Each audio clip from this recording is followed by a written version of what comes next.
Eh bien bonjour à tous, j'espère que vous allez bien, on se retrouve aujourd'hui sur Genshin Impact, on va aller faire la nouvelle rotation des abysses, les abysses sont reset aujourd'hui le 16 décembre, ils ont changé un petit peu tous les ennemis des étages 9 à 12, nous ce qui nous intéresse plutôt c'est l'étage 12, voilà, comme dans mes dernières vidéos. J'estime qu'au bout d'un certain temps de jeu, ça fait plus de 2 ans maintenant que je joue au jeu, les étages 9 à 11, c'est un petit peu l'échauffement de mon côté. C'est pas le cas de tout le monde, on n'a pas tous les mêmes équipes, pas tous la même optique, pas tous les mêmes persos. Donc peut-être que l'étage 11 va donner un peu plus de fil à retordre à certains que d'autres. C'est pas spécialement mon cas. Donc ici on va surtout se concentrer sur l'étage 12 parce que c'est entre guillemets la vraie difficulté des abysses pour une partie de la communauté. Je vous mettrai des timecodes dans la description en fonction des différentes salles de l'étage 12 et on va commencer par une petite analyse tout simplement de cet étage 12. On va revenir un petit peu sur l'étage 11 également parce qu'il a changé et il y a certaines choses qui peuvent être un petit peu chiantes. Alors vous voyez, j'ai pas encore touché à l'étage 12. Ça va être une totale découverte dans cette vidéo, donc j'ai déjà fait toutes les étoiles sur les 3 premiers étages en one shot de mon côté. L'étage 11, il y a un petit truc qui peut être un peu chiant. Alors, il y a le retour du monolithe en salle 1 avec notamment pas mal de spectres et d'hydroblobs, et de blobs en fait. Donc, si vous n'avez pas de personnages du genre Venti, Kazuha, peut-être même Faruzan, ça peut peut-être vous emmerder parce qu'il y en a beaucoup, donc le principe c'est en fait de les paquer et de les éliminer pour éviter qu'ils touchent le monolithe. Et la seconde partie, il n'y a que 3 sculpteurs, il y a que 3 ou 4 structures primales. Voilà, donc globalement ça devrait bien se passer sur la deuxième partie, mais la première partie peut-être un petit peu relou avec le retour de ce monolithe. Les salles 2, on a le retour des chantres de l'abîme, on a la flamme abyssale, donc il vous faudra potentiellement de l'hydro. Voilà, pour cette première moitié de la salle 2 de l'étage 11, il vous faudra de l'hydro pour éliminer le chantre de l'abîme rapidement. Et en seconde moitié, on a 2 destructeurs des ruines et 2 dragons des ruines terrestres. Ici, c'est pas des mobs très compliqués, vous pouvez les paquer, il n'y a pas trop de soucis. Mais peut-être que la difficulté, ça va être sur le chantre de l'abîme qui peut poser problème à quelques personnes de la communauté. Et la salle 3, du coup, la salle 3, elle est quand même un petit peu relou également, cette salle 3 de l'étage 11. La première partie, on a une servante miroir, on a un mercenaire pyro et on a un tirailleur pyro. Alors je crois qu'il y en a un qui est doublé, je me souviens plus trop. Et potentiellement vous pouvez prendre permagel avec ces deux osios là. Parce que elle va vous coller hydro et lui il va vous spammer cryo et potentiellement vous pouvez prendre du permagel, donc c'est un petit peu relou. Et derrière on a 4 champis qui apparaissent, donc c'est en 2 temps. Ça peut prendre un petit peu de temps. Et moi, pour moi, ce que j'ai trouvé le plus relou, et ce qui m'a surpris parce que je m'attendais pas du tout à ça, j'ai pas fait attention, je pensais que c'était le boss Dragon des Ruines aérien, et pas du tout. Vous avez 4 Dragons des Ruines aériens en seconde moitié. C'est des volants, donc il va falloir prendre potentiellement des archers ou des personnages qui sont capables de taper à distance parce qu'ils peuvent s'envoler. Déjà, ils sont un petit peu au-dessus du sol de base, donc certains personnages au corps à corps ne les touchent pas et ils vont potentiellement, au bout d'un moment, s'envoler.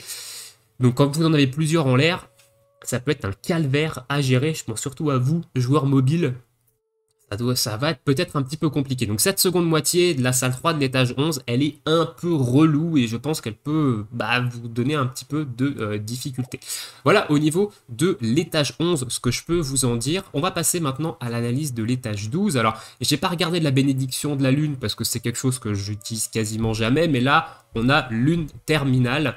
Lorsque l'attaque normale chargée ou plongeante du personnage déployé a infligé des dégâts à un ennemi, il obtient un bonus correspondant de dégâts physiques ou élémentaires de 10% pendant 4 secondes. Ce bonus peut être cumulé 6 fois maximum et déclenché une fois toutes les secondes. L'effet cesse lorsque le personnage quitte le champ de bataille ou inflige un type différent de dégâts physiques ou élémentaires. Ok, donc ça va quand même nous donner 60% de dégâts élémentaires ou 60% de dégâts physiques.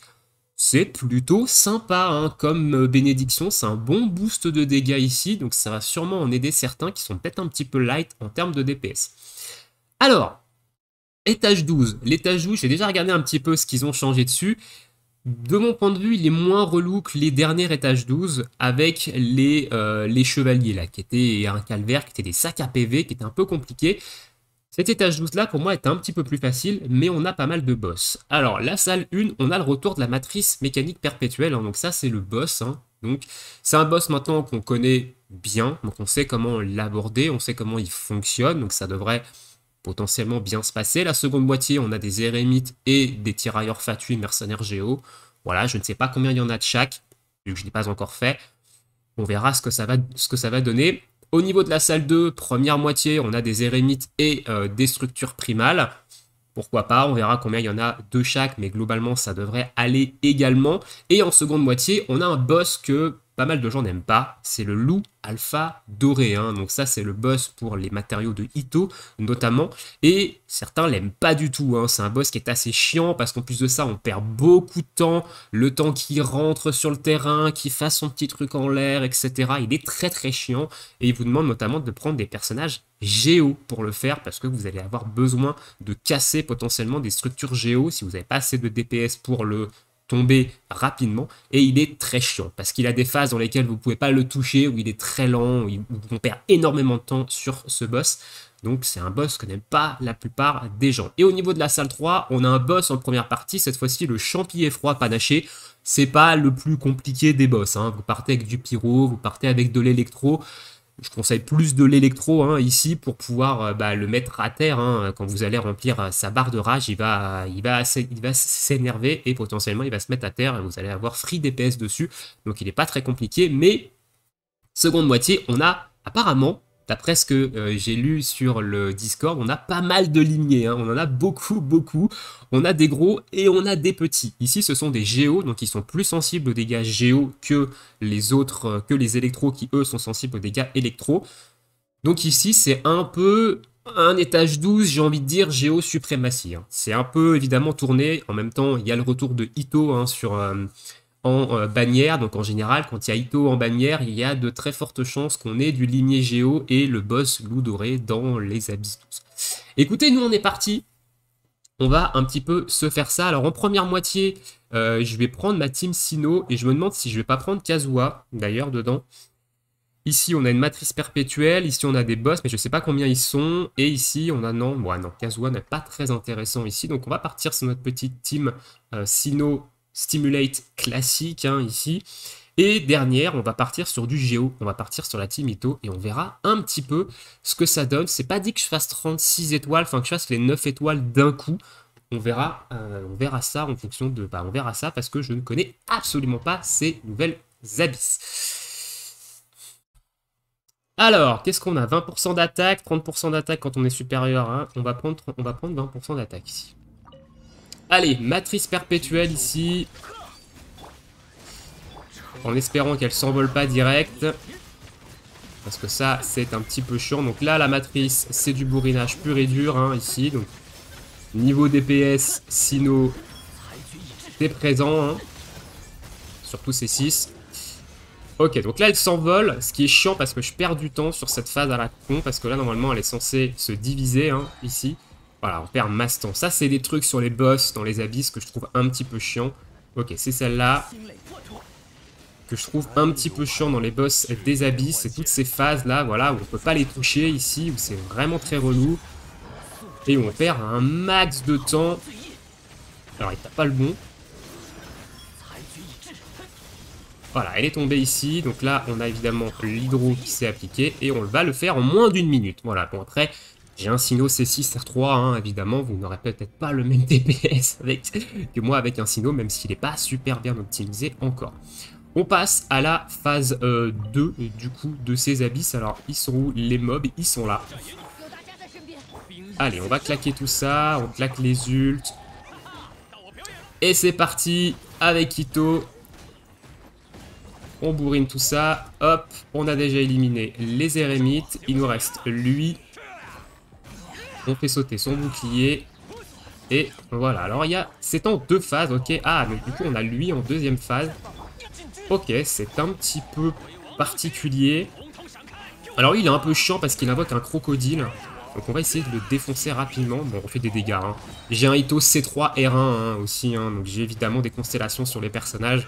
Ça aide pour certains combats. Donc là, on a fait les 3 étoiles. Voilà, j'avais pas trop de doute qu'on fasse les 3 étoiles sur cette première salle, personnellement. C'est plutôt, ça va plutôt être les autres, notamment celle-ci, la salle 2, avec, avec le loup en, en deuxième phase. On va voir un petit peu ce qu'on peut produire avec Sinnoh au niveau dégâts. Ok, donc les matrices perpétuelles, elles sont paquées, donc c'est intéressant. On va ultime ici avec.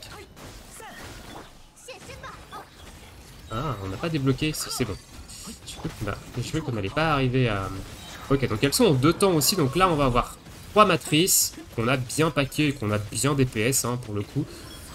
Et derrière, on va avoir le L. Alors ce qui est bien ici, et pourquoi je préfère le voyageur Géo, enfin le voyageur Dendro Anaïda par exemple, avec Sinnoh. Ici, j'ai placé l'ultime du voyageur Dendro, pardon, j'ai dit Géo, Dendro, et ben j'ai pas eu à re-switcher sur lui pour appliquer le Dendro sur le mob qui a pop après. Parce que vu que c'était dans son ultime a réappliqué Dendro après, et c'est ce que je trouve très intéressant avec Sinnoh, avec le duo Sinnoh voyageur Dendro, contrairement à Sinnoh Naïda, parce que Naïda, elle, il faut la remettre sur le terrain pour réappliquer Dendro sur des nouvelles cibles. Voilà, c'est un petit peu la différence, et c'est moi ce que je préfère. Après, je dis pas que c'est meilleur, hein. Attention, je dis ce que je préfère. Allez, notre ami ici, le chien, hein. Donc là, on lui fait pas de dégâts, j'ai un peu fail, hein. J'aurais dû attendre peut-être pour mettre mes ultimes. Voilà, donc là, c'est relou, hein, parce que voilà, c'est ces phases-là où il est vraiment très chiant. Il va vous... Voilà, il est relou, hein. Donc là, j'aurais dû attendre, hein, et j'aurais dû profiter peut-être de cette phase-là pour le burst.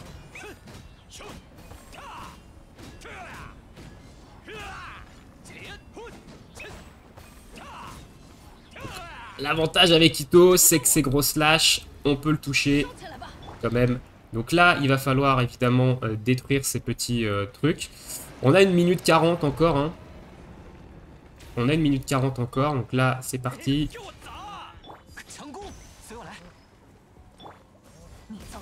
Hop, le premier, il est détruit. Et je vais claquer l'ultime. Oh, j'ai pris une baffe, là. Le deuxième, il est détruit. Il est chiant, hein. Il est vraiment très très chiant, ici, Voilà, on a détruit ici. Hop, il va tomber au sol. Et là, c'est le moment où il faut bourriner. Allez, les amis. J'ai pas l'ultime de up, malheureusement. Et ça, c'est très très chiant. Que je vais perdre énormément de DPS ici. Allez, on a un peu moins d'1 minute. Oh, ça devrait passer. Ça devrait passer. Oh oui, le 116 000. Ouh, la vachette. Et c'est terminé. Ok, bon. C'est passé. J'ai pas très bien géré le combat, hein. J'ai pris beaucoup de dégâts sur la phase où il fallait détruire en fait les petits loups là, qui est assez chiant parce qu'il y a beaucoup de dégâts de zone. Et on prend de la corrosion aussi, donc heureusement que j'ai Bennett pour me soigner, mais voilà, ok. Donc c'est passé. C'était un petit peu le doute que j'avais sur ces habits, c'était arriver à tuer le loup géo très rapidement. Bon, j'ai quand même des personnages qui sont un petit peu optimisés avec des constellations, ça aide évidemment à ce niveau-là. Alors on passe maintenant à la phase, à la salle 3. Et ici on a le champi, le boss qui est... il est où? Il est là. Il est là le champi. Donc là, il faut... Voilà, donc là je l'ai déjà rempli sa barre électro. Donc là il va s'énerver. Et potentiellement il va tomber à terre au bout d'un moment. Voilà, ici il tombe à terre. Et là c'est free DPS. Là on va l'atomiser, hein. Honnêtement, hein, le champi géo. Enfin le champi Dendro, oui je dis Géo, champi Dendro. C'est voilà, j'ai pas vu combien de temps on a mis, mais il est très facile, hein, globalement, c'est pas non plus le plus compliqué. Alors ici, voilà, donc là c'est tous les limiers, ok, il y en a plein. Alors on va faire attention à pas trop prendre de corrosion, il faudrait qu'on claque, voilà, l'ultime ici, qu'on se place bien et qu'on puisse balancer des slash là dans tout le monde. Oh là, oh là, oh là, oh là, oh le DPS. Oh, ça fait mal. Oh, Itto, ça pique. Ouf, 147 000 là, la vachette. Ok, on en a encore qui pop. On va replacer ça. Hop, il faudrait qu'on place l'ultime de... voilà. De Bennett. Et c'est parti. Boum, on tape dans le tas. Ensuite, il y en a 3 ici. Ok. On est encore sous ultime, donc on va en profiter, voilà, pour faire un petit slash. Ok.